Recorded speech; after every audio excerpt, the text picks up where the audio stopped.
和未婚妻一同战死沙场，死后才知道她是下凡渡劫的神女。恢复神女身份后，桃夭淡漠看我一眼，此人与我有因果，也带回上界吧。于是我从战功赫赫的人间将军变成了9重天的低级地仙。后来桃夭的丈夫把我扔进了神魔境，失去意识之前，我听见桃夭的声音：死了就死了，一个凡人吧。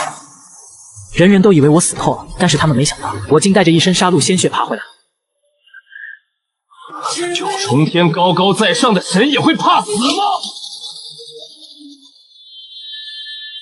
此时我刚来到仙界，却渐渐发现9重天的日子不好过。我其实想问桃夭能不能让我走，只是仙界等级森严，我这样的洒扫小仙想见桃夭上神难上加难。桃夭也没有再找过我。老树仙说，人间几十年，对于神仙漫长浩瀚的生命来说，不过转瞬。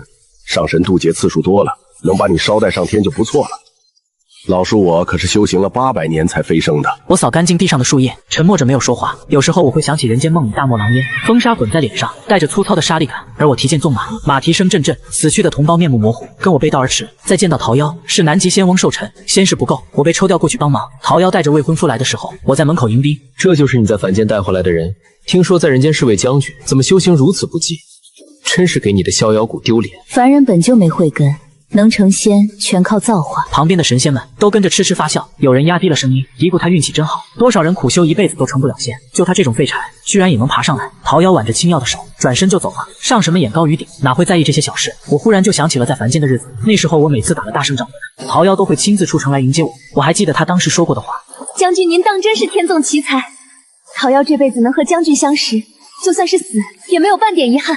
我不是没拼了命的修过行，可地仙想要再往上走实在太难了。逍遥谷里有的是天才地宝，青耀有时候会拿仙丹喂他的灵宠，可像我这种最低等的小仙，没缘由碰一下仙丹都是杀头的死罪。我跑去问老树到底该怎么修行，老树听完只笑我太天真，只有先天神胎才能正经修行，咱们这种地仙能上9重天就已经是这辈子的头了。老树在凡间修行了800年，做了数不清的好事，攒了满身功德，才好不容易换来了一个成仙的机会。成了仙之后，就因为长得枝繁叶茂，被青耀挑中，送来逍遥谷当庭院的警官。他自打来了就没离开过这个院子。我问他，天天待在这儿，不寂寞吗？树长在哪儿都一样。可我这个人从来就不信命，我连着接了好几趟除魔驱邪的任务，总算凑够了能换仙丹的功德。我跟管登记的神仙说，我要换一枚洗髓丹。管登记的神仙听完，抬头看了我一眼，他好心劝我，地仙用洗髓丹根本没用，一枚洗髓丹根本洗不干净你身上的浊气，你还不如换一枚增寿丹实在。你们地仙的寿元本来就有限，大家都来换增寿丹，毕竟地仙寿元一到就会魂飞魄散。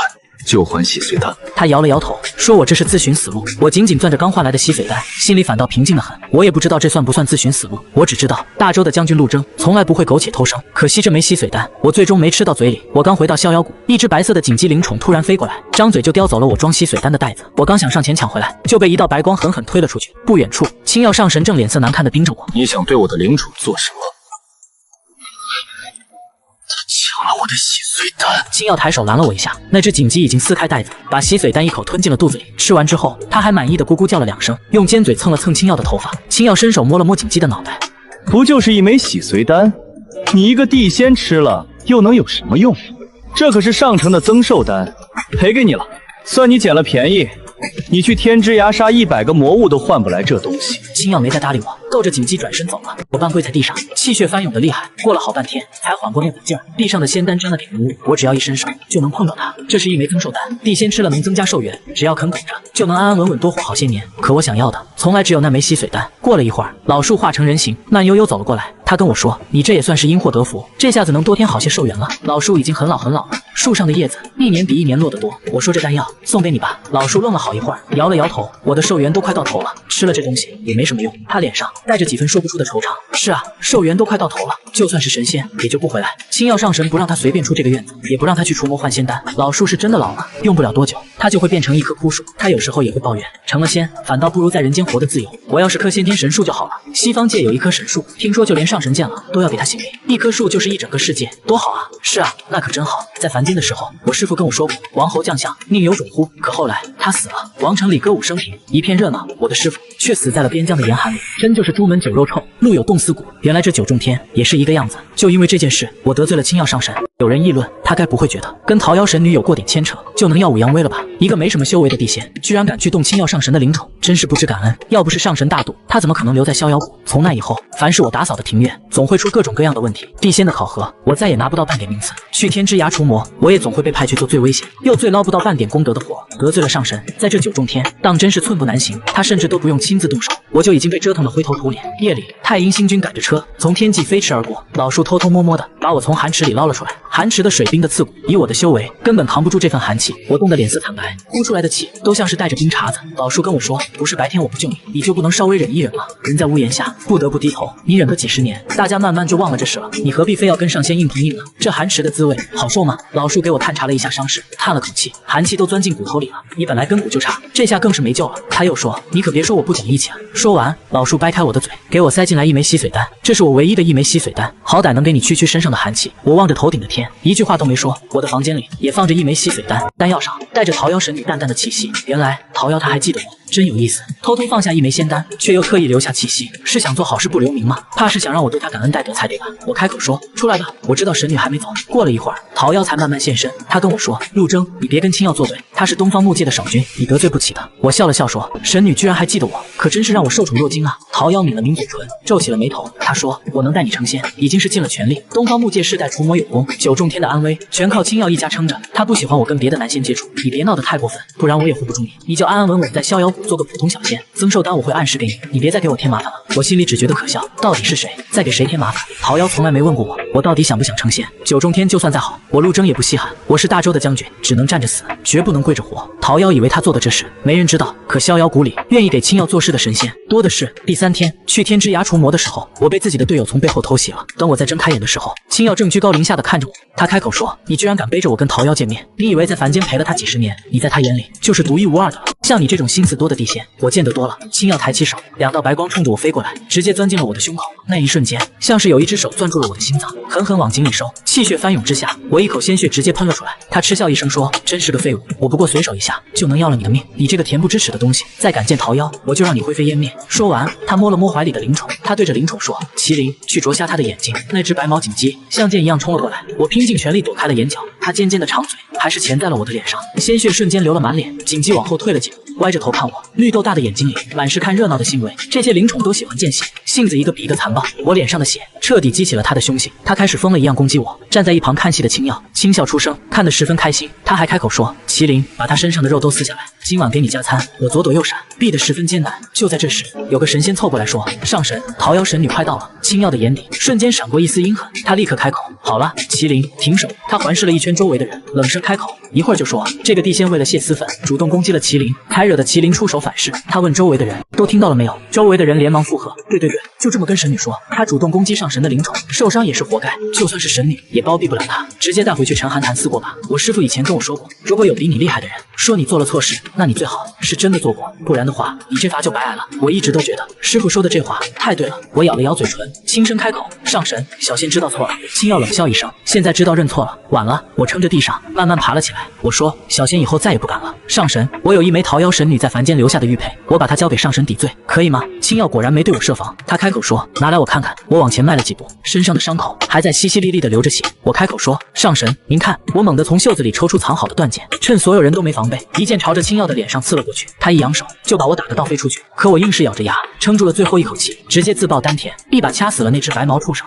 就算是要灰飞烟灭，我也得先拉上这个畜生垫背。青曜发出一声惨叫，一挥手就把我扔进了神魔井。往下坠落的时候，我还在放声大笑，我喊着，傻逼，剑上沾了煞气，你脸上这伤这辈子都别想好了。我早就特意在断剑上融了一枚魔物的内核，我天天贴身带着，忍着煞气的侵蚀，就是为了这种时候能跟他拼死一搏。就在这时，桃妖的声音传了过来，青曜，这是怎么了？青曜怒吼着，还不都是你带回来的那个凡间男人，他入魔了，还出手伤了我。意识彻底消散的前一刻，我听见了桃妖那熟悉的声音，他说，死了就死了，不过是个凡人罢了，你没什么大事就好。200年之后，天之涯的魔气越来越重，地仙们根本处理不了，甚至不少上神都得亲自来除魔，才能护住九重天的安稳。有地仙嘀咕着，神魔井也不知道怎么了，都翻腾整整200年了。还有人说，我听说自从当年那个入魔的地仙掉进去，神魔井就没太平过。不过是个地仙，还能翻出什么花来？就是，赶紧收拾吧。今天桃妖神女和青曜上神要来除魔，我得去看看，没准还能捞点好处。另一个地仙连忙说，我也要去。还有人说，神魔井有什么好收拾的？难不成还能有魔头从里面爬上来不成？两个地仙一边嘀咕着，一边匆匆忙忙打扫着神魔井的四周。打扫完，就急匆匆转身往青曜上神那边赶去。他们的背后，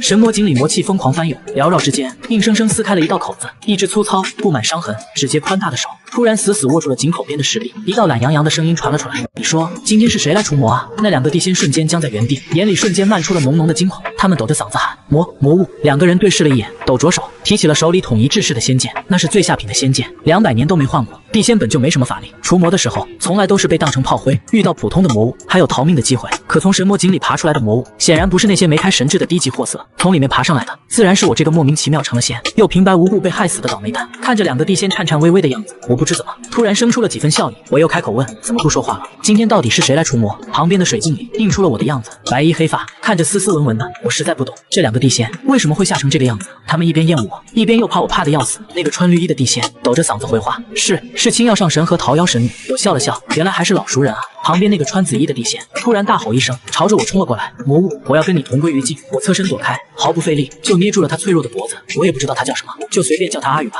阿宇慌得不行，手脚并用的拼命挣扎。我笑着问他：“阿宇，你说地仙要是跳下神魔井会怎么样啊？”他的脸涨得通红，一句话都说不出来。我又笑眯眯地看向另一边那个呆立不动的绿衣女仙，我问他：“你觉得呢？”阿元眼里含着一包泪，抖着嗓子说：“我觉得会死。”我点了点头，一脸诚恳地说：“真的吗？神魔井底下到底有什么？谁都不能确定，只说会死，岂不是太不严谨？”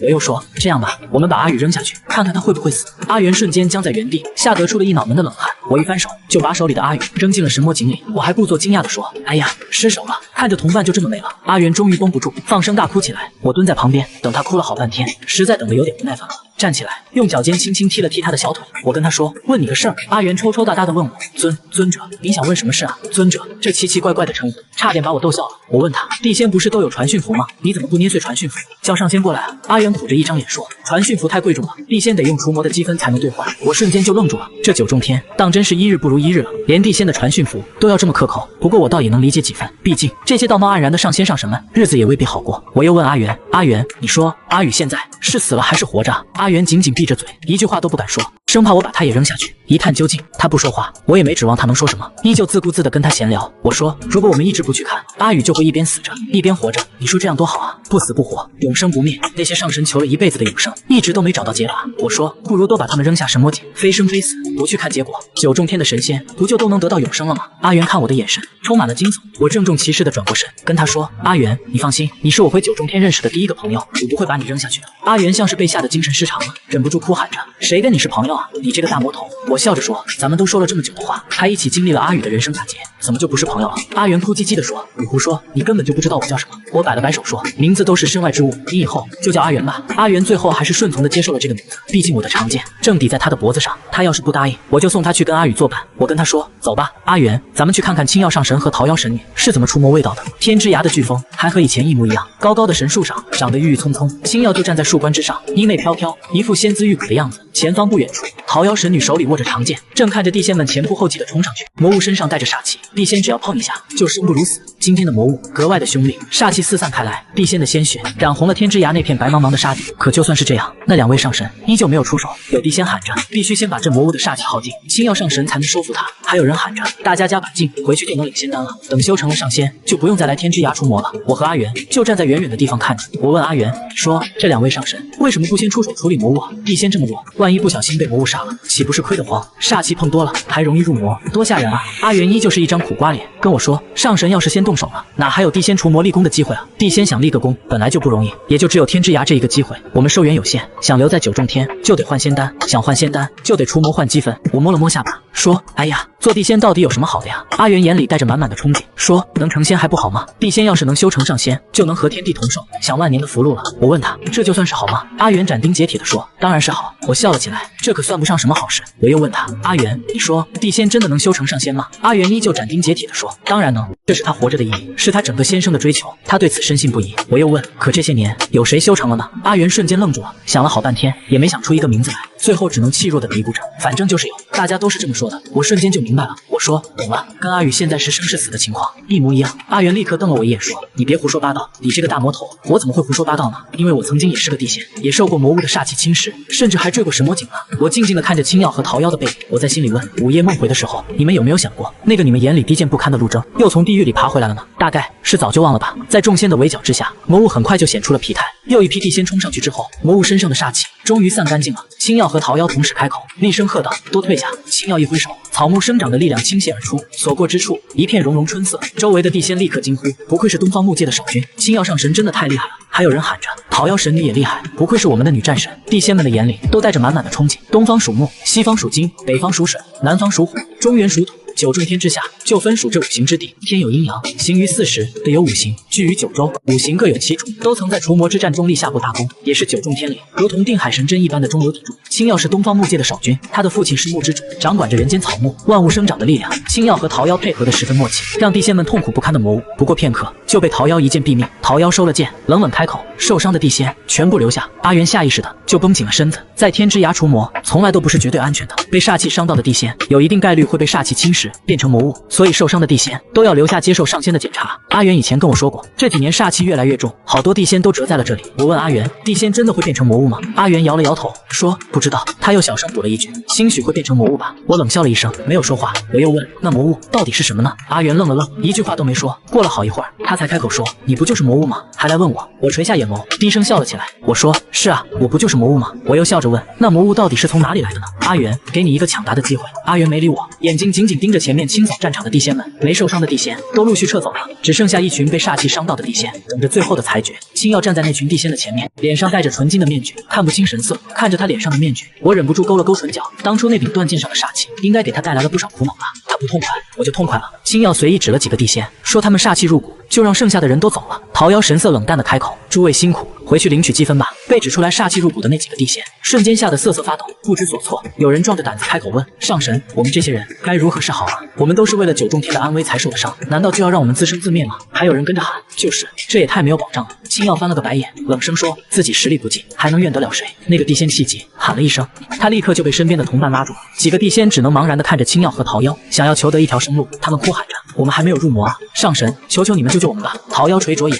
冷冷地开口，生死有命，你们开始修行的时候就该有这个觉悟。有地仙哭喊着，可是我们真的没有入魔啊！桃夭面无表情地说，煞气入骨，迟早会入魔。青耀不耐烦地开口，好了，桃夭，跟他们废什么话？反正都是要死的。地仙们瞬间惊了，齐声喊什么？有人颤着嗓子问，守军，你这是何意？桃夭直接背过了身，一句话都没说。青耀抬手一挥，困住了那几个地仙，然后唤出了自己的灵宠，任由灵宠攻击这些毫无还手之力的地仙。还是那只白毛畜生，原来我当年自爆丹田都没能换掉这只白毛畜生的命。我身边的阿元瞬间僵在了原地，他抖着嗓子说，这是为什么？他满脸都是震惊，根本想不通青耀为什么要攻击地仙。而下一刻发生的事情更是让他彻底无法接受，那只紧急的长喙直接啄进了一个地仙的丹田，那个地仙发出一声凄厉的惨叫，眼睁睁看着自己的丹田破碎，内丹被紧急衔出来，放进了青耀的手心。青耀满意的摸了摸紧急的白毛，眼里闪过一丝灰暗的光，他咬着牙骂道，要不是陆征那个废物伤了我根本用不着用地仙这脏烂的内丹疗伤。青耀运气凌厉，想把内丹炼化，他取下面具，俊朗的容颜上横着一道皮肉翻卷的疤痕，丝丝缕缕的黑气正从疤痕里往外散，他根本抵抗不住煞气的侵蚀，这道伤疤200年了都没好。他入魔了，不止我一个人发现了这件事，被困住的那几个地仙也发现了，他们失声大喊，魔物，你入魔了！原来青耀入了魔，才需要用地仙的内丹来压制身上的煞气。当年我那带着煞气的一剑，青耀要是肯吃点苦，损耗些修为，本来是能压下去的，可看现在的样子，他一点苦都不肯吃，所以才落得煞气入骨，成了魔物的下场。有地仙朝着桃夭哭喊，桃夭神女，你就眼看着魔物杀人吗？桃夭神色丝毫未变，只淡淡开口，青耀，快点！她是青耀的未婚妻，又怎么会不知道？青耀早就入魔了吗？地仙入魔就得被立刻处死，可像青耀这样的上神入了魔就完全不一样了，真就是天子犯法，怎能跟庶民同罪？青耀一脸的不情愿，还是挥手示意紧急，把其他地仙的内丹也都啄出来。阿元下意识抬起手，想冲出去救人，被我一把拦了下来。我跟他说，就你这点本事，还是先保住自己的命吧。说完，我隔空取了一道流云，一下子捆住了那只尖嘴的白毛畜生。青耀和桃夭瞬间警觉，厉声喝问，什么人？桃夭和青耀都瞬间绷紧了神经。青耀入魔这件事绝对不能暴露出去。想到这里，两个人都祭出了本命剑，做好了战斗的准备。我轻点脚下的树冠，从树后跳了出来，身上煞气四溢，让人看不清我的面容。青耀和桃夭的脸色瞬间凝重起来，紧紧抿着嘴唇，死死盯着我的动作。青耀厉声喝骂：“魔物！”我轻松躲开青耀的攻击，低声笑了起来。原来高贵的东方木界少君也会入魔啊！这么说来，咱俩也算是同一组了，本是同根生，相煎何太急啊！少君怎么还攻击起自己人了？我的话音刚落，桃夭和青耀的脸色变得更加难看。普通的魔物没有神智，像我这样能思考、能说话的，都是煞星一般的存在，一旦出事就会引起天地动荡。趁着他们两个失神的功夫，我一剑斩断了困住地仙的符咒。我对着那几个地仙贴心的嘱咐：“还不快去叫救兵！青耀少君入魔，要判出9重天了。”我嘱咐完，就放这几个地仙逃命去。地仙们慌慌张张的转身逃命，可下一秒就被桃夭一剑全部毙命。青耀感激的看了桃夭一眼：“桃夭妹妹，多谢你了。”她眼里闪过一丝阴狠，说：“这些见过我脸的贱奴，死有余辜。还有这个魔物桃夭，快跟我一起杀了他！这事要是被人知道，我们就全完了。”可桃夭却一句话都没说，他死死盯着我，开口问：“你是从神魔井底下上来的？”我笑了笑说：“不然呢？”桃夭的眸光微微一动，像是想问什么，最终却没有说出口。我笑着开口：“上神们自诩救世主，天天喊着除魔卫道，怎么到了自己身上就做不到了呢？少君入了魔，不是也该被处死吗？”青耀瞬间怒极，厉声嘶吼：“你个贱奴，也配跟我相提并论？我是天生神胎，上神之躯，我的父亲是东方木之主，我入魔杀几个地仙，能用他们的命压住我的魔气，那是他们的福气。你一个魔头，有什么资格来质问我？除魔卫道，人人有责，这是我辈修仙者义不容辞的责任。”说完，他提着剑就冲了过来，想把我灭口。青耀在9重天横冲直撞了一辈子，却忘了入了魔的他根本不是真正的魔头的对手。他手里的长剑刚挥出来，就被我随手折断。桃夭勉强接住了我一剑，一把拉回青耀，捏碎了传讯符，几个起落就跑远了。他对着传讯符急声喊着：“魔头降世，杀了16个地仙，还重伤了青耀少君，速来支援！”他跑得这么急，倒不是怕跟我打起来，而是怕我身上缭绕的煞气会牵动青耀，让他狂性大发，失去理智。原来高高在上的上神也会怕疼，也会怕死。我看着桃夭和青耀跑远的身影，并没有追上去。被我藏住气息的阿元一句话都没说，刚刚发生的一切彻底超出了他的认知，他一脸呆滞地站在原地，不知道在想什么。我开口叫他：“阿元，回魂了。”阿元茫然地抬起眼，抖着嗓子问：“为什么？为什么会变成这样？为什么少君会入魔？为什么他们要杀死那些无辜的地仙？这到底都是为什么？”我缓缓勾起唇角，轻声问出了之前阿元没有回答我的那个问题。我问他：“魔物到底是从哪里来的呢？”阿元愣愣的，小声念叨着：“神魔井底下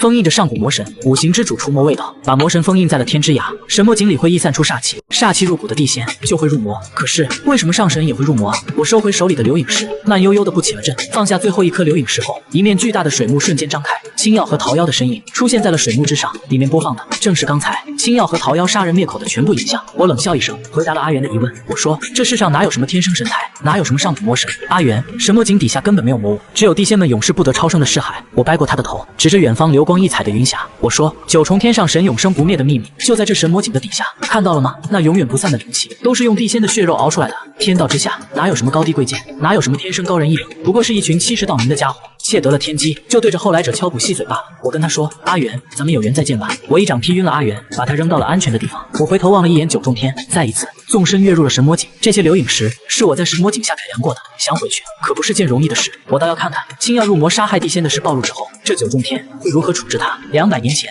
神魔井底下，最开始我是怀着必死的心坠进了神魔井，可等我睁开眼的时候，却发现自己身处人间，早就死了的师傅正生龙活虎地站在我的床边。师傅跟我说，一切都是我做的一场梦。他笑着说：“你就是瞎寻思，还上天入地呢。你要是真有这个本事，能不能先把北狄人给变没了？”我问师傅：“桃夭呢？”师傅一脸诧异地问我：“哪有什么桃夭？”我说：“我的未婚妻啊。”师傅说：“你不会是被北狄人打傻了吧？你哪来的什么未婚妻啊？”师傅跟我说：“这世上根本就没有桃夭这个人，一切的真真假假，一时间根本说不清。”我的身体很快就好了起来，开始跟着师傅行军打仗。我的师傅是大周的将军，在我的记忆里，他死在了一个冬天。那年，皇帝建了一座高台，站在上面能看遍长安的所有美景。高台的地面是用黄金铺的，墙壁上点缀满了宝石。皇帝说，钱都用来建高台了，就没有军费了。师傅带着大军一退再退，北狄人打过来的时候，好多士兵死在了风雪里，身上还穿着单薄的霞衣。我那时候就在想，我们保家卫国到底是为了什么？师傅拼死抵抗，终于击退了北狄人，可他自己也力竭身亡了。可这一次不一样，师傅跟我说，根本没有这些事，皇帝没有建什么高台，而是把那笔钱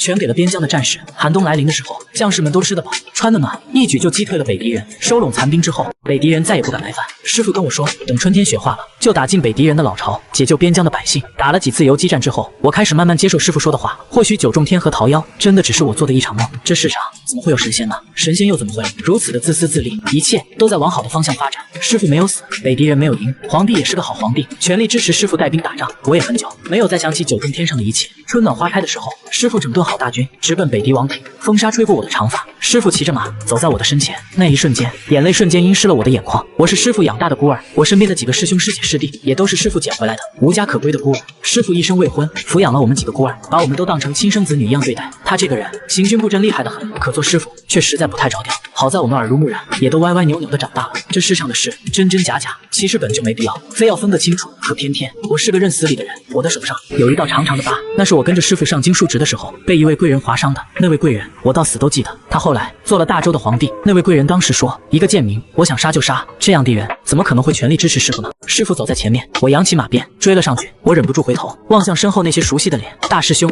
二师姐、小师弟。大师兄和师傅一起死在了北狄人手里，二师姐为了保护我被皇帝的鹰犬杀死了，小师弟替我挡了北狄人的剑，死在了我的身边。10年来深恩负尽，此生师友。我开口问师傅，师傅，你说人活着一定要求个真吗？师傅淡淡笑了笑说，什么真真假假，你亲眼看到的就是真的。我也轻轻笑了起来，我说，师傅你错了，真就是真，假就是假，一场虚假的美梦。我陆征不做也罢。我提起手里的长剑，亲手刺进了师傅的心口。师兄弟们都赶了过来，脸上又惊又痛的神情，半点不似作假。师傅的胸口鼓鼓的流出鲜血，他看着我，虚弱的问，阿征，你这是怎么了？即便到了这个地步，也没有一个人对我动手，他们都围着我，试图劝我回头。这大概是人世间最痛苦的酷刑，为你织一场完美的美梦，梦里真真假假，所有的遗憾都被圆满。你是愿意沉湎在这场美梦里，还是愿意刺穿爱你之人的胸膛，去求一场血淋淋的真相？神魔井的底下根本没有魔物，只有一座巨大的祭坛，祭坛之上无数地仙被献祭了灵魂，永世不得超生，给将死之人织一场美梦。大抵是那些上神最后的仁慈。可偏偏我不稀罕，神魔井的底下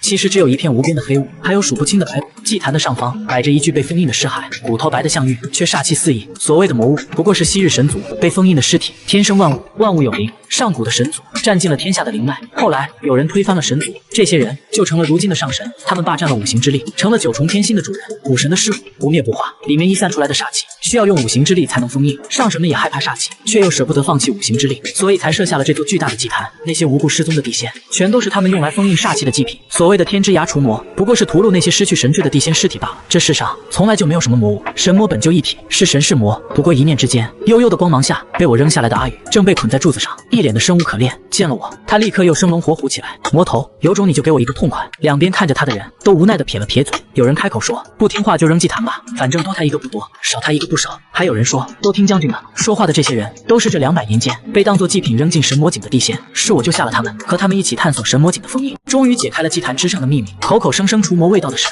到头来却成了为祸世间的魔。这世上的事总是这么的讽刺。有个叫17的地仙劈晕了还在叫的阿宇，悄声问我，将军，这个紫衣服的怎么处理啊？跟着人间的称呼，这里的地仙都还叫我将军。哦对，刚才劈晕阿宇的就是17，像阿宇这样被活着扔下来的，他还是第一个。其他的地仙都是被牺牲、被抛弃之后扔下来做祭品的，只有阿宇是我随手扔下来的。我支着额头端向了阿宇一会儿，我说，总归不能放他回去，先给他看看刘颖石吧，要是还是不信，就送去织梦。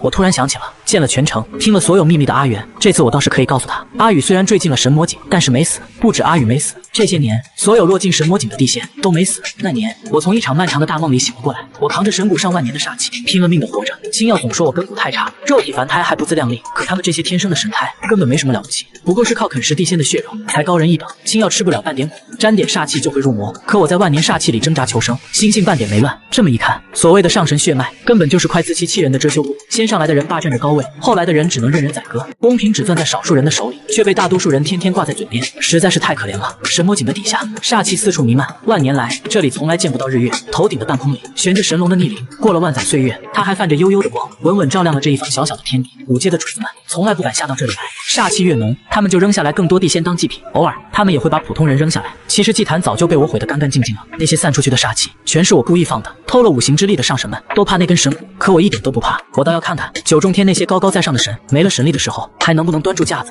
3天之后，我顺着神魔井又爬回了九重天，我落脚的地方还是当年的天之涯，那边的水幕不知道被谁打碎了，可九重天里到处都在聊那天发生的事。青曜少君亲手杀了那么多地仙，桃妖神女还帮他遮掩呢，太吓人了。青曜少君这是入魔了吧？上神竟然也会入魔吗？不是说上神天生神体，长草木生长之力，不怕煞气的吗？少君都入魔了，九重天打算怎么处置啊？一时间整个九重天都人心惶惶的，木之主没办法，只能站出来给大家一个说法，弱小的人凑到一起也能有左右局势的力量。当年五界之主就是靠这个道理推翻了上一任的神族。如今轮到他们来防民之口了。我熟门熟路的溜进了逍遥谷。当年我拿着扫把在逍遥谷扫了好多年，这里哪里有暗门，我比谁都清楚。寒池边那棵郁郁葱葱的老树，如今只剩下光秃秃的树干了，旁边还种了一排姹紫嫣红的牡丹。我敛去身上的煞气，幻化成了地仙的模样。寒池边的这棵老树是什么时候移走的呀？侍弄花草的地仙开口回我说，老树寿元到了，就被青药少君移走了。我点了点头，没再多说什么，心里却忍不住想起了那棵不能动的树。它修行了800年才飞升，最后有没有得到自己想要的东西？我顺着寒池边往前走，突然感知到了一股熟悉的气息。树干前面虚掩的尘土底下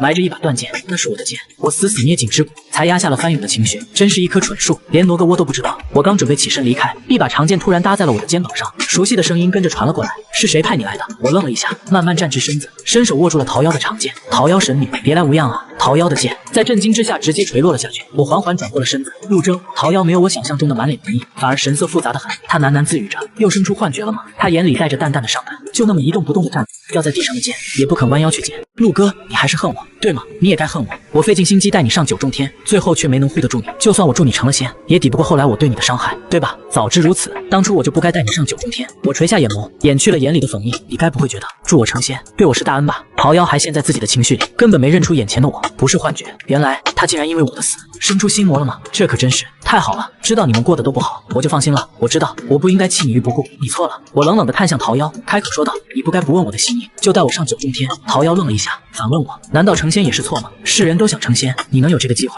还不够？我虽对不住你，却也是真心实意为你好。”我直接对了回去：“成仙有什么好的？永生不死又有什么好的？我在人间对得起百姓，称得上是英雄，凭什么死后要跪着被人欺辱？九重天对我来说，还不如戈壁大漠。你说你帮我成仙，可你问过我愿不愿意吗？像你们这般道貌岸然的神仙，我根本不屑。我陆征从不贪图功名利禄，也不贪恋什么长生不老，但求一生无愧于心。桃妖，你们做上神的，是不是都这么自我感觉良好，以为人人都觊觎长生，想成仙，想富贵？我告诉你，我不是。世间千千万万的人也都不是。我手里的断剑突然嗡嗡作响个不停。桃妖终于从自己的幻想里清醒了过来，他难以置信地瞪大双眼，死死盯着我的脸，嘴唇抖了半天，才挤出声音来：“你是陆征，你没死，不是心魔，不是幻想，对不对？”桃妖看起来格外惊喜，还想上前来握住我的肩膀。我轻轻动了下手腕，锈迹斑斑的断剑瞬间横在了我们俩中间。当然不是幻想，没想到我还能活着回来吧？他被我附在断剑上的煞气所伤，连连往后退了好几步，眼里满是惊疑不定的神色。你入魔了？我冷笑一声，回他：这世上入魔的人多了去了，青药少君进来可好啊？桃妖瞬间愣在了原地，他又不是傻子，很快就想通了其中的关键。那日在天之崖打伤青药，水尽流影的人是你，陆征，你不要执迷不悟，入魔不是什么好事，你会被九重天不容，大道3000都没有你的容身之地，到时候就算是我想帮你，也帮不上。我反问他：帮我？我收回断剑，踮脚起落，站到了树干上，冷冷地瞥了他一眼：你什么时候帮过我？人间的我和桃妖是战友是亲朋，可九重天上的桃妖上神和我有什么瓜葛？桃妖叹了口气说：你何必如此？他语重心长地劝我：你跟我走，这次我一定能给你求个生路。我笑着反问：跟你走？跟你去什么地方？桃妖微微皱起眉，压低声音说：你散去修为，跟我去南方火之界，我借来无根之火，就能帮你去除煞气，到时候我再送你去投胎转世，100年之后我再接你回九重天。他说的格外认真，我却只觉得好笑。什么狗屁九重天，我从来没放在眼里过。桃妖，你是天界的女战神，那就跟我过2招，让我看看九重天的神仙都是什么货色。话音刚落，我就抽出腰间的骨鞭，直奔桃妖冲了过去。他没办法，只能提剑接招，一边打一边连连往后退。你不要执迷不悟，我得了中原土之界的传承，你不会是我的对手。我不想伤你，可下一秒，我的骨鞭就缠住了他的左手，骨裂的声音瞬间响起，边上的倒刺勾起一片皮肤，鲜血淋漓。桃妖手里的长剑应声脱手掉在了地上。我冷冷开口：如今可不是你伤不伤我的事情了，天族战神也不过如此。我卷起骨鞭缠住他的脖子，一甩鞭子就把他扔进了寒潭之中。我想让他死，但不是现在，我要让这些欺世盗名的家伙死在万人唾骂之后。为了平息九重天里愈演愈烈的谣言，木之主承诺会大义灭亲，亲自处死入了魔的儿子。东方木界的广场上，木之主带着青药缓缓出现在众人面前。青药一脸的不耐烦，还在问身边的人：桃妖怎么还没来呢？身边的人回他：兴许是有什么事耽搁了。隐在暗处的我忍不住冷笑出声。桃妖确实是有事耽搁了，他还被我困在寒潭里呢，修行了上千年，还不如我一个凡人引煞气入体厉害。什么狗屁战神，不过是个废物罢了。五行之力合在一起才能化解煞气，可五界之主为了避险，五界各自只有所属的那一种五行之力，单靠木之力根本对付不了我。当年我一剑斩断了他们的祭坛美梦，还跟神谷上的煞气周旋了100多年，才能把煞气用得这么得心应手。其实我能感觉到煞气在慢慢侵蚀我的身体，就算有延年益寿的东西，我的寿元也没多少了。可师父曾经跟我说过，人生在世，生死这事不在乎长短，而在于死之前活得憋不憋屈。人死得憋屈，那一辈子就白活了。他当年死得太憋屈，我总不能步他的后尘。广场上，木之主对着众仙开口说，青药入魔之后，他实在割舍不下父子情，想了很多办法，都没能把他救回来。如今既然瞒不住了，我也只好大义灭亲。为了九重天的安危，也为了木界的安稳，底下的地仙们激动的纷纷叫好。青耀挣扎了2下，皱着眉跪在木之主面前。刘影石上的画面早就成了铁证如山，他一出现，底下就嘘声一片。青耀是木界的少君，从来没受过这种欺辱，气得脸都青了，阴冷的目光扫过每一个说话的地仙。木之主大喝一声：“孽障！今日你我父子缘尽于此！”话音刚落，木之主就执起长剑，一剑刺进了青耀的心脏。这当然只是做给地仙们看的障眼法，只不过我在剑上稍微加了一点东西，顺着伤口渗进去的杀气，不管青耀接下来想做什么，都会像复古之躯一样缠着他。一点小小的礼物，希望他能喜欢。青耀被木之主亲手杀死了，众仙纷纷高呼，夸木之主深明大义。木之主摆了摆手，装成一副伤情的老父亲模样，抱起青耀，转身就离开了。底下有个地仙低声问了一句：“那桃妖上神要怎么处置啊？”他身边的人连忙伸手捂住了他的嘴：“你在胡说什么？死了一位少君还不够吗？上神怎么可能跟地仙一样对待？”“是啊，上神怎么可能跟地仙一样？”喃喃自语的这个地仙不是别人，正是那天被我一巴掌劈晕的阿元。我跟着阿元一路隐去身形，原来阿元也是木界的地仙，本体是一棵木棉花树。我伸手拍了拍阿元的肩膀，阿元一回头看到我，瞳孔瞬间地震：“你怎么又来了？”我好整以暇的笑了笑，说：“我们魔头就是这样来无影去无踪的。好久不见，阿元，你有没有怀念跟我一起冒险的日子？”阿元白了我一眼，说：“你们魔头真是够无聊的。”我挥了挥手，一并掩去了阿元的身形。“走啊，阿元，带你去看好戏。”阿元一脸生无可恋的样子，说：“我可以拒绝吗？我不想知道更多了，再这样下去，我也要入魔了。”我瞥了他一眼，轻笑一声说：“要不我把你扔进神魔井，跟阿宇作伴，这样你就什么都不用担心了。”阿元立马谨慎地闭上了嘴，不敢再多说一个字。木之主抱着青耀，绕开了木界的众仙，身后还跟着他的心腹。桃妖去哪了？我儿受了这么多委屈，他也不知道来看看。早知道他这么狼心狗肺，当初就不助他得到中原土质传承了。心腹连忙回他：“神女许是有什么事耽搁了？”木之主的神色瞬间阴冷下来，说：“什么事能比青耀还重要？”这时候，青耀悠悠转醒了过来。父亲，木之主拍了拍他的手臂，安抚道：“给你准备好易容镜了。”青耀的神色一瞬间变得阴冷无比，都怪那些低贱的地仙，非要逼我谢罪。这下好了，我只能用地仙的形貌示人了。木之主连忙安抚他：“你放心，过个几十年，我替你做一场飞升的假象，你就能恢复原来的身份了。”青耀一边用易容镜给自己捏心的脸，一边恶狠狠地说：“我要今天逼我的那些地仙全都去死！”木之主没说话，只是偏头给心腹使了个眼色。心腹立马拿出留影石，说：“少君都已经记录好了，下一许他们都会被派出天之涯，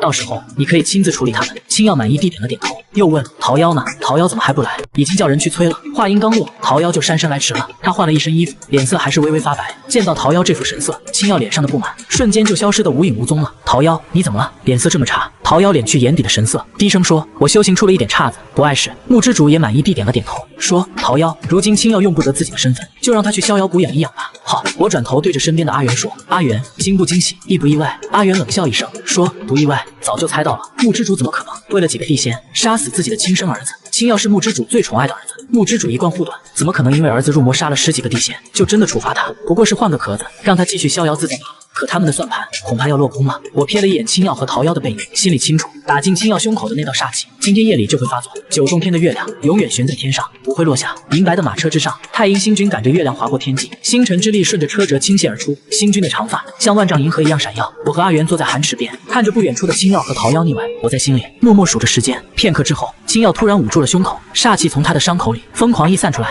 真具土之力的桃妖第一个被煞气牵动，下意识的就往后退了好几步。青耀根本控制不住身上的煞气，煞气肆意的后果就是引来了9重天的众仙，而桃妖本就生了心魔，根本不敢近身，不然煞气缠身，他也会跟着失控。下一秒，青耀突然暴起，一把抓住了身边呆愣的地仙，眸光森然的捏住了他的脖子，五指成爪，直接伸进了他的丹田处，抓住他的内丹，握在了掌心。那个地仙的惨叫声传出了很远很远，感知到煞气的众仙姗姗来迟，一到地方就看到了寒池之上状若疯魔的青耀。众仙瞬间炸开了锅。青耀少君不是已经死了吗？他成魔了。木之主，请给我们一个交代。赶来的木之主阴冷的环视了一圈，却根本不敢上前制止青耀，他们都怕这煞气，这煞气里是万年神骨不干的嘶鸣和千万地仙无辜的血肉。修行之人最怕沾上阴火，这些煞气就是5界之主最大的因果，也是他们最大的债主。木之主不动，却有人动了。离得近的地仙为了自保，只能放出法宝，对着青耀攻击过去。有第一个动手的，就有第二个。昔日高高在上的神君，如今成了邪魔外道，人人喊打。和木之主爱子心切的心情不一样，桃妖看青耀的眼神格外冷漠。我隐在人群之外，突然凑近木之主的耳边，低声说：“木之主，让你儿子下神魔井。”木之主一愣，低声喝问：“你是何人？”我继续说：“神魔井下，神族古世，万年不腐，煞气四溢。神魔井下有什么？还需要我给上神解释吗？”木之主瞬间大惊失色，惊疑不定的四处寻找我的身影，却只感知到了一片危机四伏的煞气。我继续说：“青耀少君如今入了魔，9重天容不下他。”木之主连忙问：“你想要什么？”我微微一笑，说：“当然是更多的祭品了。”他思索了片刻，就听从了我的话。毕竟他也没有别的办法，他先让心腹赶走了激战的地仙，然后施法引着青耀往自己这边来。接着就把他收进了乾坤袋里。众仙瞬间炸开了锅，木之主，你还要包庇魔头吗？糊涂啊！难道上神入魔就不会危害九重天了吗？青耀大概从来没想过自己会有这样人人喊打的一天。木之主沉着脸，把装着青耀的乾坤袋直接扔进了神魔井。见此情形，众仙瞬间都愣住了。大家都知道，入了神魔井，就算是上神，也只有死路一条。木之主震怒的大喝一声：“够了吗？”底下的地仙们瞬间不敢说话了，每个人的脸上都带着几分不满，可碍于实力的差距，只能憋在心里，不敢说出来。我满意的欣赏了一番眼前的景象，带着笑意翻身跳下了神魔井。先掉下来的青耀早就被17代人绑得结结实实的了。我下来的时候，他还在大喊大叫：“贱奴！我父亲是木之主，他和你们主子谈好了，竟然敢绑我，你不要命了吗？”17看着他，冷笑一声，感知到我的气息之后，立马笑着说：“我们将军回来了。”青耀愣了一下，眼里瞬间涌起了欣喜。刚才木之主跟他简短传音，告诉他神魔井下有自己人，青耀都已经做好了继续当神君的准备。可他眼里的欣喜，在看到我的那一刻，瞬间僵在了脸上。陆征这2个字，仿佛是他从牙缝里挤出来的。我挑了挑眉，说：“你竟然还记得我，神君大人真是好记性啊！当年我送您的那一剑，神君可还满意？”贱人！青耀厉声尖叫起来，被17一个耳光直接抽到闭了嘴。你想做什么？青耀后知后觉的，终于开始害怕了。我轻轻笑了笑，说：“青耀，你知道神魔井下的人为什么不上去吗？为什么？因为封印啊！除了我身具煞气，能来去自由之外，神魔井下的其他人都只能在这里等封印松动的那一天。我们已经等了太久太久了，而上神的血就是解开封印的关键。恐怕木之主自己都不知道这件事。若不是我煞气入体的时候看到了古神留下的只言片语的传承，恐怕我也不会知道。所以我一次次翻过神魔井，一次次设局，堵死了青耀所有的后路，就是为了让他跳下神魔井，解开这里的封印。多谢了，师傅说过，杀人诛心，善莫大焉。我一边放着青耀的血，一边慢悠悠的给他讲，我是怎么一步步走到今天的。当年你要是没有害我入神魔井，兴许如今你还是风光无限的木界少君呢。青耀大喊大叫：“你这个废物，我爹不会放过你的！”我冷笑一声，说：“你错了，如今是我不会放过他了。你们这些自诩救世主的神，也该尝尝被人左右命运，求生不得，求死不能的滋味了。青耀，你就好好看着，你引以为傲的血脉和身份是怎么被我踩在脚下的吧。”青耀的血缓缓流进了封印里，一众被牺牲的地仙都紧张地看着高悬的神龙逆鳞。片刻之后，神龙逆鳞被鲜血彻底染红，一声清脆的碎裂声仿佛响在了每个人的心底。远处传来了一声悠久绵长的叹息，维持了万年的封印碎了，封印解除了。伴随着此起彼伏的欢呼声，我带着一众地仙一跃而起，我的身后是腾空而起的森森白骨，那些未曾被五行之力彻底化解的古神尸骸，成了我对付五界之主最好的武器。屠龙帝少年最终变成了恶龙，这样老旧的戏码却总是一次又一次的轮回上演。当年的五界之主也曾许下宏愿，要拯救苍生，以天下为己任。可在漫长的岁月里，当年的热血少年早就忘了最初的心愿，变成了压在世人头顶又一座大山。早已死去的地仙们跟着我重归九重天，这一幕震撼了所有浑浑噩噩的仙神。九重天最高的地方有我早就放好的水幕，刘影石兢兢业业的把上神们的所有阴谋都传播给了每一个仙神。神台之上坐着的从来都不是慈悲为怀的神，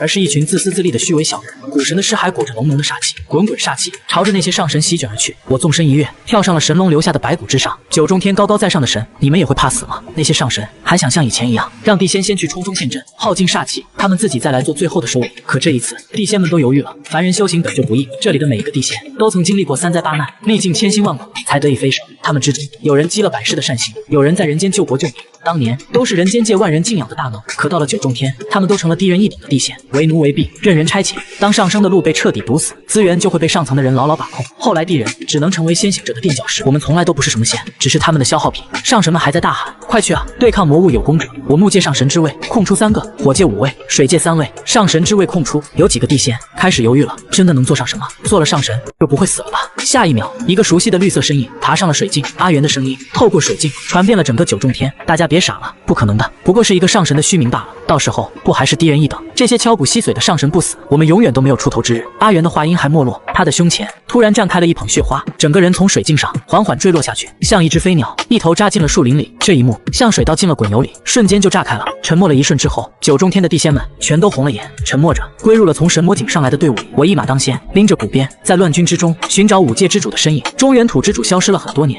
如今的传承者是桃夭，他也是新的五界之主。昔日的仙境如今变成了炼狱，沸腾的怒火之上是万年来被彻底堵死的飞升之路。这世上从来就没有什么天生的神态。桃夭站在人群的最后面，遥遥地看向我，我心里突然一动，立马朝着他的方向急掠而去。可还是晚了一步，桃夭的剑刺进了木之主的胸口，他伸手掏出了木之主的内丹，土木2种力量瞬间汇聚到了他的身上。他想集齐5行之力，下一秒阵法瞬间发动，另外3界的之主也接连发出惨叫，被桃夭活生生取走了内丹。如今我就是九重天之主，陆征，我恕你无罪。变故突然发生，底下的打斗瞬间停了下来。我站在白骨之上，静静地看着桃夭。陆征，我说了，这一次我有办法。我缓缓笑了起来。事到如今，桃夭还是这么虚伪，你想得到力量，这不是什么错，可你偏偏还要给自己找个冠冕堂皇的理由。桃夭，你可真是太惹人发笑了。耳，我执起长剑，遥遥对准了桃夭。桃夭的眼里闪过一丝不耐，不要不自量力，我已经集齐了5行之力，你不是我的对手。回应他的是我挥出的剑刃。不自量力这句话我听得多了，我飞身到他的跟前，冷冷开口，说这句话的人后来都死了，你也不例外。桃夭虽然集齐了5行之力，却根本不是我的对手。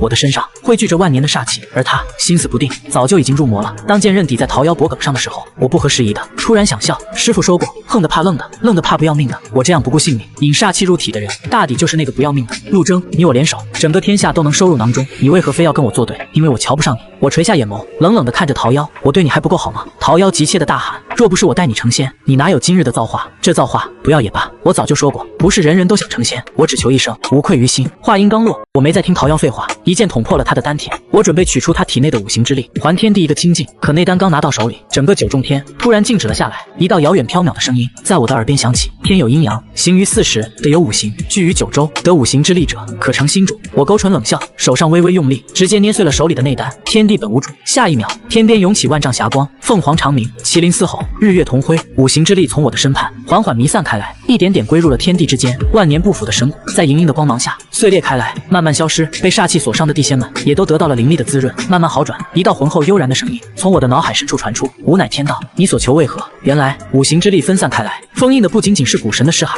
还有被禁锢的天道。没有天道，世间自然就没有了公正。天道说，如今5行之力重归天地，世间再也不会有永生不死的神了。这样也好，修行之人本就该与天正命，凭什么有人一出生就毫不费力地拥有了一切？你所求为何？那道声音又问了一遍。我想了想，笑着说，大抵是求一句凭什么。凭什么神可以随意改变无辜之人的命格？凭什么地仙就要为奴为婢，任人宰割？这世上有太多的事，我都想问一句凭什么。再次睁眼，我已经到了人间的大洲边疆。天道许了我一个愿望，我只求了一件事，回到过去，回到人间，打完那一场没有输赢的仗。那是柳桃夭的劫难，所以那场仗注定会输。而现在我想再来一次，没有9重天的插手，是输是赢我都坦然接受。黄沙漫天，路边立着枯藤老树，我的身后传来了追赶的脚步声。等等我回头看到了阿元熟悉的身影。你怎么也跟来了？神仙做够了，陪你打仗不行吗？阿元眉开眼笑地看着我说，我那日在水镜上，精不精彩，英不英勇？精彩，很英勇。那是，走吧，阿元。阿元突然皱起了眉，说，我不叫阿元，你都还没问过我的名字呢。我微笑着看着他说，好吧，阿元，你叫什么名字？我不该再叫他阿元了。他迎着漫天风沙，微微眯起了眼，那张从前总挂着苦闷和认命的脸，此刻竟透着一股子飞扬的神采。我叫木棉，他的声音脆生生的，像刚折的新树枝，是木头的木，棉花的棉。我猛地勒住了马缰，坐下的马儿不安地刨着蹄子。我身后站着大周最后的精锐，一张张年轻又熟悉的脸，都满是对我这个主帅的信任。你为什么要跟过来？我开口问。9重天待着太没意思了。木棉耸了耸肩，说的一脸理所当然。永生不死又能怎么样？要么给上神当摆设的警官，要么就去天之涯当送死的炮灰，还不如跟着你来人间看一场真刀真枪的硬仗。是输是赢我都认，是生是死都活得值当。我没再开口说话，死活都值，就这4个字，比9重天所有仙丹加起来都顶用，直直烫得我心口一阵发热。将军，一骑快马卷着漫天烟尘从远处冲了过来，事后翻身下马时差点直接摔在地上。他的声音嘶哑，裹着血腥气和绝望。北狄3万铁骑绕过了阴愁涧，正朝着我军后方的粮道奔袭而去。一瞬间，我身后的空气像是彻底凝固了。我的大师兄李牧是军中的副将，脸色瞬间变得惨白。他一把抢过地图，手指在上面急促地划来划去，连声音都在发抖。阴愁涧地势险要，我们只留了300人驻守，3万铁骑啊！粮道一旦被断，我们这5万大军不出10天就会不战自溃。过往的记忆像潮水一样涌了上来，就是这一天，就是这个消息。上一世我信了这话，我分出2万兵马，亲自带队回援粮道，结果却扑了个空。那根本就是北狄3000人部下的疑兵，而我军的大营在我离开之后，遭到了北狄8万主力大军的猛攻。等我带着人回援的时候，大营早就被攻破了，遍地都是尸体。师傅为了给我断后，力战到最后一刻，死在了战场上。那一场仗是大周国运的转折点，也是我这辈子噩梦的开端。阿征，快下令吧！李牧双眼通红，已经一把抓起了他的长枪。我带先锋营去，一定把粮道给夺回来。周围的将领们也纷纷请战，群情激愤，末将愿望。将军，迟则生变啊！所有人都看着我，等着我下达那个合情合理却会通往地狱的命令。我静静地看着他们，然后缓缓吐出了4个字：埋锅造饭。整个世界瞬间安静了下来。李牧以为自己听错了，怔怔地看着我。阿征，你说什么？我说。我抬起眼，目光扫过在场的每一个人，全军原地休整，埋锅造饭。1个时辰之后，准备迎敌。你疯了！李牧一把抓住我的胳膊，手劲大的几乎要捏碎我的骨头。粮道，那是我们的命根子，你居然在这里安安稳稳吃饭，你想让弟兄们都饿死在戈壁滩上吗？大师兄，我平静地看着他，你信我吗？李牧一下子愣住了，我没再理会他的震惊，转头看向身侧的另一名女将，我的二师姐秦霜。二师姐，你带神机营500弓箭手，立刻前往西侧10里外的葫芦谷，在谷口2侧设下埋伏，记住，只放箭不追击。秦霜眉头紧紧皱着，但她比李牧沉得住气，只开口问了一句：我们的目标是谁？一群点走错路的羔羊，我语气平淡的回了一句，命令一下，没人再敢质疑。尽管每个人脸上都写满了困惑、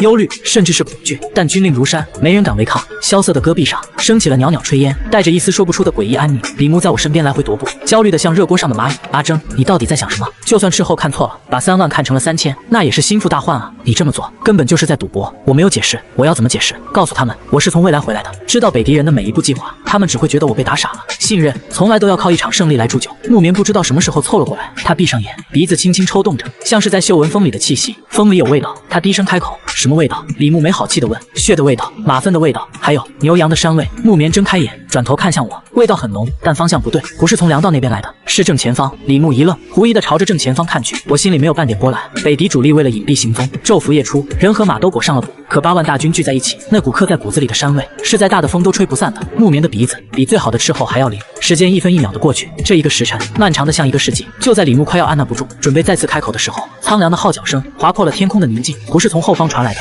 是从正前方。地平线上，黑压压的人潮奔涌而来，无数北狄骑兵高举着弯刀，发出野兽般的咆哮，朝着我军看似毫无防备的大营发起了冲锋。嫡袭营地里，刚吃饱饭、养足了精神的大周士兵没有半分慌乱，他们迅速拿起武器，在各自将领的指挥下，组成了一个个坚固的方阵，长枪如林，盾牌如山。李牧呆立在原地，他看着前方潮水般涌来的敌人，又猛地回头看向我，眼神里写满了难以置信。你怎么知道？我没有回答他，我只是拔出了腰间的断剑，那把陪我战死沙场，又跟着我一起坠入神魔井的剑。杀！我只说了这一个字，战斗瞬间爆发。几乎是同一时间，一名传令兵从西侧飞奔而来，声音里满是压抑不住的狂喜。报告将军，二将军在葫芦谷设伏，歼灭北狄绕后骑兵3000余人，敌军已经溃散了。所谓的3万铁骑是假的，只有3000是真的。主力从正前方总攻是真的，偷袭粮道是假的。这环环相扣的骗局，在绝对的预知面前，脆弱的像一张薄纸。李牧看着我，嘴唇动了动，最后只化作一声复杂的叹息。他提起长枪，怒吼一声，冲进了战阵。大周威武，全军的士气在这一刻彻底被点燃了。这一仗打得酣畅淋漓，北狄人自以为的奇袭变成了一头撞在铁板上，而我方以逸待劳，士气如虹。黄昏时分，战场终于平静了下来，我军大获全胜。士兵们看我的眼神已经从最初的信任变成了全然的敬畏，仿佛我不是凡间的将军，而是能洞察天机的神明。可我心里没有半分喜悦，这一切才刚刚开始。将军抓到了一个活口，是个头人。几名士兵押着一个被捆得结结实实的北狄军官走了过来，那人满脸桀骜，就算成了阶下囚，眼神依旧凶狠。我盯着他，没有说话。李牧在一旁急着催促：“阿征，快问他北狄主力在哪，后续还有什么计划？”我摇了摇头。我走上前，蹲在这个北狄头人面前，声音放得很轻：“巴图，你女儿的病好些了吗？”那头人猛地抬起头，瞳孔剧烈收缩。去年秋天，你带她去长生天萨满那里求过福，还答应她今年要带一匹最漂亮的汗血马驹回去。巴图的身体开始不受控制的发抖，脸上的桀骜瞬间被深刻的恐惧取代。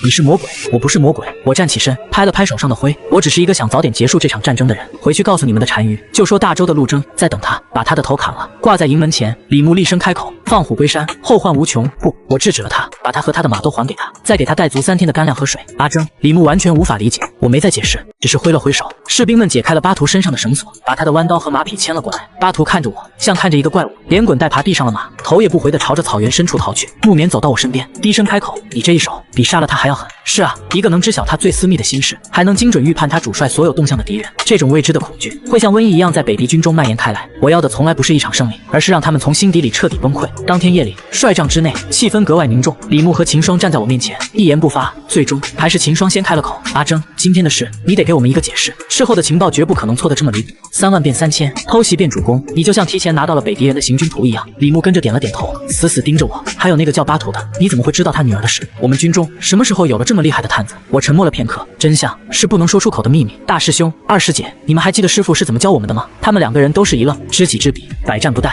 我缓缓开口，我研究北狄那位新单于的用兵风格已经5年了，他生性多疑，最爱用虚实结合的计策。所谓的偷袭粮道，声势造得这么大，必然是佯攻，而真正的主力一定会藏在最不可能的地方，用最直接的方式给我们致命一击。至于那个巴图，我笑了笑，笑容里带着几分萧索。边境的商人，逃难的牧民，都是我的眼睛，只要肯花钱花心思，没有什么是打探不到的。这个解释合情合理，却没办法完全驱散他们心里的疑虑，因为我的预判不是接近，而是分毫不差。李牧还想再问，秦霜却伸手拉住了他。好了，既然阿征这么说，我们信他就是。他转头看向我，接下来你打算怎么做？是乘胜追击，还是直捣王庭？我毫不犹豫地吐出了这4个字。李牧倒吸了一口凉气，那可是北狄人的老巢。我们只有5万人啊！就是因为只有5万人，才必须去。我的手指重重地点在地图上，那个代表北狄王庭的圆圈上。他们刚打了大败仗，军心不稳，绝对想不到我们会这么大胆。这是一次豪赌，可只要赢了，大周北境就能换来30年的太平。我的话音刚落，帐外就传来了急促的马蹄声。报，京城800里加急，一名信使冲进帐篷，满身风尘，他单膝跪地，高高举起一卷明黄色的圣旨。圣旨道，我心里猛地一沉，来了。上一世也是在这个时候，大胜之后，等来的不是嘉奖，而是一道催命符。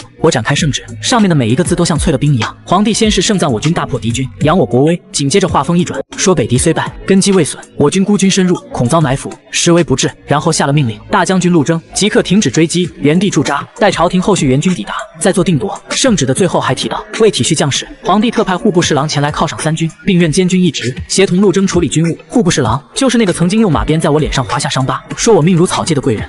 哈哈哈哈！我忍不住笑出声来，笑声越来越大，带着无尽的讥讽。李牧和秦霜的脸色瞬间铁青，这是什么意思？李牧一把抢过圣旨，气得浑身发抖。我们刚打了胜仗，不让追击，反而要我们原地待命，还派个文官来当监军，这是在防贼吗？秦霜的脸色也极为难看。将在外，君命有所不受。阿征，这一仗必须打下去，否则就前功尽弃了。信使低着头，小声开口：陆将军，王侍郎的队伍离此地已经不足100里了，陛下有口谕，让您务必以大局为重，以大局为重。我随手把那卷圣旨扔在桌案上，像扔一块没用的废物。好一个大局为重！我笑了，笑意冰冷，根本没打眼底。阿征，李牧看着我的样子，有些不安，传我军令。我打断了他，声音不大，却让整个帅帐的温度都降了下来。大师兄，你立刻点齐1万精兵，以巡防为名，沿着黑水河东进。记住，只带3日口粮，急行军，务必在王侍郎抵达前拿下狼烟口。狼烟口是北狄王庭和后方草原部落联系的咽喉要道。二师姐，我转头看向秦霜，你带5000轻骑，化整为零，扮作商队，向西绕行。你们的目标是王庭西侧的红石谷，在那里等着我。李牧和秦霜对视一眼，都从对方的眼里看到了惊骇。这根本不是驻扎待命，这是要把整个北狄王庭包一个大饺子。那你呢？李牧急着问。你一个人留在大营，怎么应付那个监军？还有皇帝那边？我走到帐门口，掀开帘子，看着外面已经开始忙碌起来的营地。我留下来，自然是恭迎圣使，犒赏3军。我的语气平淡，却让李牧和秦霜都打了个寒战。不足100里，王侍郎的队伍比我想象的还要快。第2天午后，那明黄色的仪仗就出现在了地平线上，和这片戈壁的苍凉格格不入。我没有出营迎接，我就坐在帅帐里，擦拭着我的断剑。木棉坐在我对面，百无聊赖地抛着一颗石子。你那位老朋友来了，杀气腾腾的。他提醒我，我知道。脚步声由远及近，带着刻意的傲慢。帐帘被猛地掀开，王侍郎一身锦袍，在一众甲士的簇拥下走了进来。他身后还跟着几个太监，他一眼就看到了我，嘴角勾起一抹讥讽。陆征，你好大的胆子，见到本官为何不跪？我抬起头，慢慢把断剑归鞘。王大人，这里是军营，不是朝堂。我帐下的将士只跪军法，不跪权贵。放肆！王侍郎身后的太监尖着嗓子呵斥，王侍郎却摆了摆手，饶有兴致地打量着我，目光落在我脸上那道已经淡去的疤痕上。几年不见，你的脾气倒是一点没变，还是那么臭，那么硬。他踱步到我面前，居高临下地看着我。本官奉陛下之命，前来犒赏3军，并监督你的一举一动。陆征，你可别忘了，你的命，你这5万大军的命，都攥在陛下的手里。我没忘，我平静地回答，也请王大人不要忘了，你的命也一样。王侍郎的脸色瞬间阴沉下来，你在威胁我？不敢。我站起身，与他平视，我只是在提醒大人，边疆苦寒，风沙如刀，意外总是很多。帐内的气氛瞬间凝固到了冰点。半晌，王侍郎才冷笑一声，打破了沉默，伶牙俐齿。也罢，本官不与你计较，陛下的赏赐就在外面，你现在就召集全军，本官要亲自发放，以显皇恩浩荡。他想收买人心，想让这些浴血奋战的士兵看看谁才是真正的恩主。王大人，赏赐的事不急。我微微一笑，我军刚缴获了一批北狄的贡品，正想请大人过目，也好让大人回去向陛下表功。王侍郎的眼中闪过一丝贪婪，带路。我领着他走向营地后方一个被重兵把守的帐篷，他以为里面是金银珠宝，是牛羊马匹。他身后的太监和护卫脸上也都露出了期待的神色。我掀开了帐帘，里面没有财宝，只有一个被绑在木桩上的人，正是昨天被我放走的巴图。王侍郎脸上的笑容瞬间僵住了。陆征，你这是什么意思？我没有回答他，而是看向巴图。巴图，你再看看，给你传信，让你主帅放心大胆进攻我军大营的人，是不是他？巴图抬起头看了一眼王侍郎，眼里满是恐惧，拼命地摇着头。王侍郎松了口气，随即勃然大怒。陆征，你竟敢构陷朝廷命官，你这是谋反！我有没有构陷，你心里最清楚。我走到他面前，声音压得极低，只有我们2个人能听见。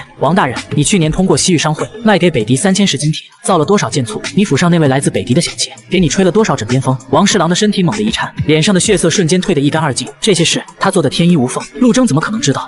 你血口喷人！他色厉内荏地吼道：“是不是血口喷人？搜一搜大人的车队就知道了。”我直起身，声音恢复了正常。我猜那里面应该有几封还没来得及送出去的家书吧。王侍郎彻底慌了，他下意识地后退一步，厉声喝道：“护驾，给我拿下这个叛贼！”他带来的甲士闻声而动，拔出了腰刀。但我的人更快，帐外早已待命的亲兵一拥而入，冰冷的长枪瞬间对准了王侍郎和他的人。陆征，你要造反吗？王侍郎声嘶力竭地吼着。造反！我摇了摇头，我走到他面前，从他怀里抽出了那把象征监军权力的金牌令箭。王侍郎勾结外敌，通敌叛国，证据确凿。我举起令牌，声音传遍了整个营地，即刻拿下，就地正法。你敢？王侍郎的眼睛瞪得像要裂开一样。我没有再看他一眼，手起，剑落，鲜血溅在帐篷的帆布上，像一朵盛开的红梅。那几个太监和护卫早就吓得瘫软在了地上。我走出帐篷，外面是死一般的寂静，所有的士兵都看着我，眼神复杂，有震惊，有恐惧，但更多的是一种被压抑许久的快意。木棉不知道什么时候站在了我身后，你把天捅了个窟窿，天早就破了。我看着京城的方向，眼神平静的可怕。我只是把它撕得更大些，让里面的人都看看外面的样子。我回到帅帐，提笔写了2封信，一封是发往全军的檄文，监军王室通敌叛国，以伏诛国贼当道，君王受蒙。我陆征为保大周，为护万民，即刻起兵，直捣黄龙，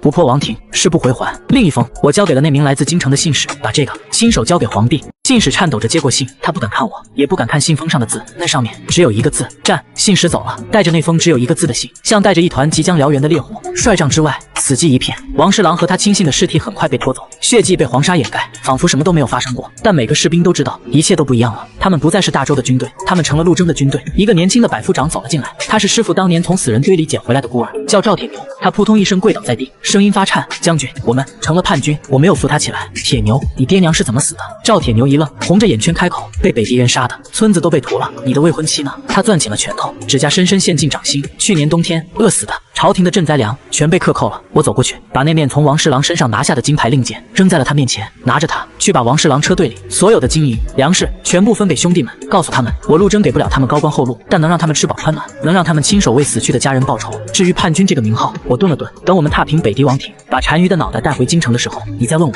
赵铁牛看着地上的令牌，又看看我，眼里的恐惧和迷茫渐渐被一种滚烫的东西取代。他重重磕了一个头，捡起令牌，大步走了出去。很快，营地里爆发出震天的欢呼，被压抑的仇恨和被辜负的忠诚，在这一刻找到了新的出口。木棉倚在帐篷的柱子上，轻轻吹了声口哨。收买人心，你倒是熟练得很。这不是收买，我擦拭着剑锋上最后一点血迹，这是他们应得的。木棉走到我身边，压低了声音：你杀了监军，发了檄文，等于把皇帝的脸按在地上踩。京城的大军最多10天就会兵临城下。我知道前面是北狄王庭，后面是朝廷大军，你把自己变成了夹心饼。我笑了笑，那就要看是我的刀快还是他们的腿快了。当天夜里，我军拔营出发，没有半分停歇，像一柄出鞘的利刃，直插草原腹地。王侍郎通敌的消息，连同巴图的口供，被我拍出的斥候，传遍了沿途的每一个部落。恐惧的种子开始生根发芽。第3天，我们抵达了黑水河，斥候前来回报，北狄军中发生了内乱。巴图回去之后，把我的话原封不动地告诉了北狄单于。单于不信，却又控制不住地开始怀疑身边所有的人。他处决了2个和王侍郎有过接触的部族首领，引发了更大的恐慌。北狄大军军心浮动，不战自乱。你真是个魔鬼！木棉听完斥候的回报，由衷的感叹。我没有说话，我知道这还远远不够。那位北狄单于能统一草原，绝非庸人。他很快就会从猜忌中清醒过来，然后用更疯狂的手段挽回败局。果然，傍晚时分，新的军情传了过来。北狄单于召集了草原上所有的萨满，在王庭前筑起高台，要行长升天的诅咒之术。同时，他派出了自己的亲卫苍狼铁骑，正在疯狂收拢溃散的部落，要和我军决一死战。诅咒！木棉嗤笑一声，都什么年代了，还信这个？我却收起了笑容。